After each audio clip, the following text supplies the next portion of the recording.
In this video, I'm going to show you how to add sound effects in CapCut.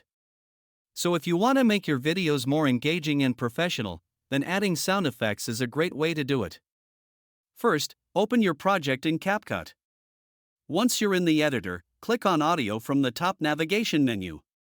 On the left-hand side, you'll see several audio categories. Click on the drop-down menu next to Sound Effects to browse the available effects.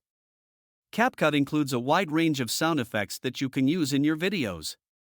For example, if you're transitioning between two clips, you can choose a transition sound effect such as a swoosh and place it between the clips to make the transition feel smoother and more dynamic.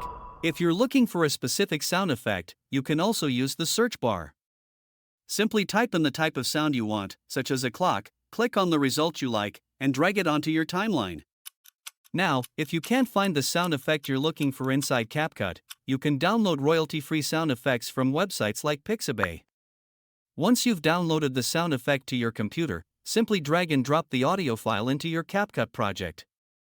You can also adjust the volume of any sound effect after adding it. And that's how you can add sound effects in CapCut. If you found this video helpful, make sure to leave a like and subscribe for more CapCut tutorials and editing tips.